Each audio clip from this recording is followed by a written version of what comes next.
Thank you so much, Your Excellency Moses Vilaki, for this wonderful opportunity to discuss with us on the 8th session of the GP. Thank you so much. Thank you very much for inviting me to this important interview.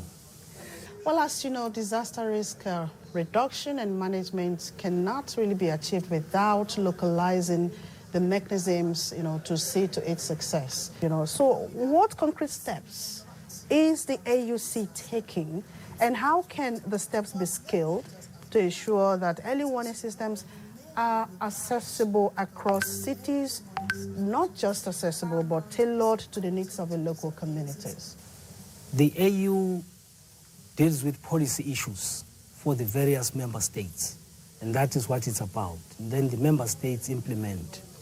So from the policy perspective, the African Union has developed the following policy instruments and strategies, one of which is called Institutionalize and Operationalize the Framework for Multi-Hazard Early Warning and Early Action System.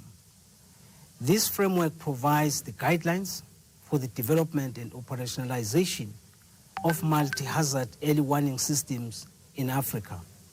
The other one is Africa Multi-Hazard Early Warning and Early Action Program, which seeks to increase accessibility and availability to multi-hazard early warning systems and disaster risk information. The other one also is termed the African Union Climate Change and Resilient Development Strategy and Action Plan. This one seeks to address long-term climate change impacts. There's also the Africa Urban Resilience Program, commonly called AURP, which is aimed at addressing urban hazards. There is also the CLIMSA program, which seeks to support climate information services value chain, because it's important that these value chains are understood. You know that policy development is good, is key, it's a starting point. But funding, implementation cannot happen without funding. And of course, you know that disaster risk financing is a major gap in Africa, especially for low-income, countries and climate-vulnerable countries.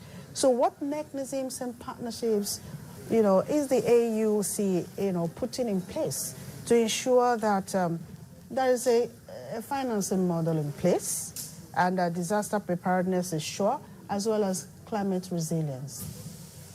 Yeah, indeed, the issue of financial gaps are there to make sure that all of these projects and programs can be enhanced.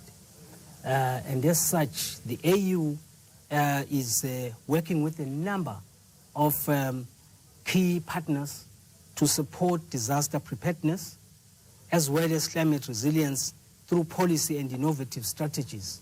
And one of those strategies is to ensure that there is funding available for member states. Obviously, we're not going to meet all the member states at a go. We are starting with a few, and then we'll expand that program to all the member states.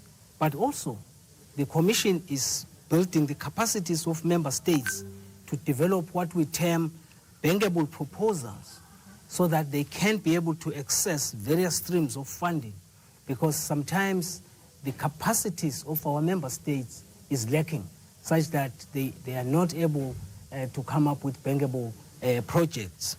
Traditional knowledge was one of the solutions that resonated with this ongoing conference. Yeah, traditional knowledge, and it remains a cornerstone of risk awareness across the African continent. How, again, is the AUC partnering with the media to be able to, ramp up efforts in ensuring an effective early warning systems and a better coverage of the climate change situation? I think we are lagging behind in terms of harnessing the benefits of traditional knowledge, including taking stock and documenting those best practices. Because with those best practices, we will be able to tell if there is going to be a storm without using the early warning systems. But That needs also to be augmented via the early warning systems that we're about right now. But the key here is how do we take stock of the traditional knowledge from various countries, from various regions, and then document these best practices. The Commission also is looking at heightening advocacy and communication through member states, and would really appreciate the support of the media, because they're all over the place, to make sure that we can harness that and somehow stock it somewhere. So the media is really the key